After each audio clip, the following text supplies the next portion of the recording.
Now, this thing goes to trial. And again, you got to get into the book to see how all this breaks down.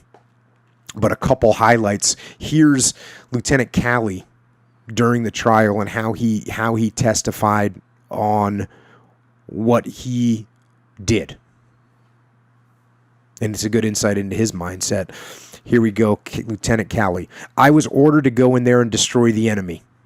That was my job that day. That was my mission I was given.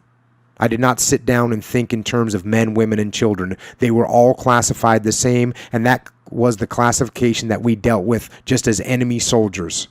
I felt then, and I still do, that I acted as I was directed, and I carried out the orders that I was given, and I do not feel wrong in doing so.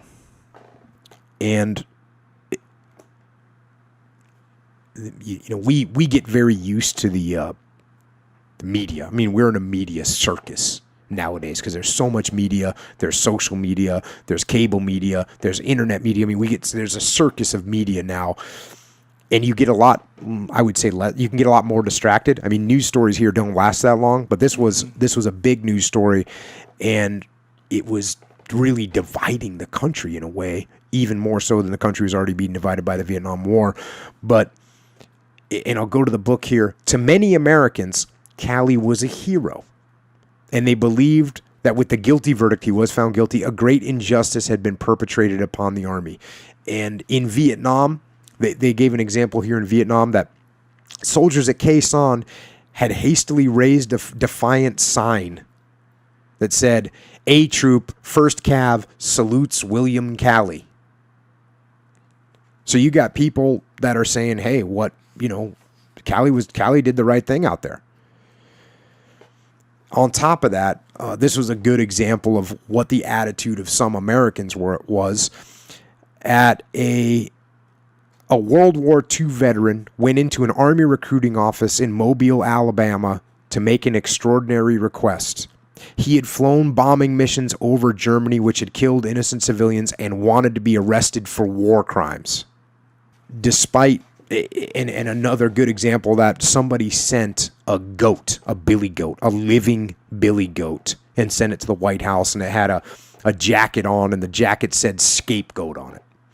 And this is pretty cool, the response that the Army and the government had to this. Calley is not a scapegoat, nor a poor lieutenant singled out to bear the entire burden of a difficult war, declared a high-level Army memorandum circling amongst senior staff at the White House. His acts stand alone in infamy among known atrocities for the U.S. forces in the war. If Calley is let go or let off with a slap on the wrist, the message to all soldiers must read, anything goes. The implications for the Army, let alone the nation, are incalculable, but clearly intolerable. So they did hold the line and recognize that this was not good. And at the same time, you still got these people that were saying that, look, this is a war. And here's a quote from the book. Take by way of example the following. The American soldier in an officially sanctioned wrath is a thing so ugly and dangerous that it would take a Kipling to describe him. Not a description of My Lai, but the observation of James H. Blunt, a young lieutenant, later to become a judge, on the behavior of troops in the Philippines 60 years before Vietnam. Here's another comment about what that war was like, the war in the Philippines. Our men have been relentless, have killed to exterminate men, women, and children, prisoners and captives, active insurgents and suspected people, from lads of 10 up, an idea prevailing that the Filipino was little better than a dog. And another comparison here from the book.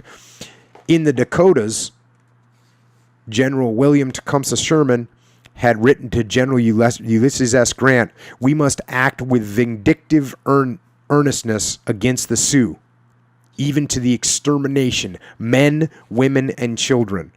Nothing else will reach the root of the case." I was talking about the Indian Wars there. And then another one. just a description that sort of explains how horrible war is. And this one was from World War II. What kind of a war do civilians suppose we fought anyways? We shot prisoners in cold blood, wiped out hospitals, strafed lifeboats, killed or mistreated enemy civilians, finished off the enemy wounded, tossed the dying into a hole with the dead, and in the Pacific boiled the flesh off enemy skulls to make table ornaments for sweethearts or carved their bones into letter openers. That was written by an American war correspondent, Edward L. Jones.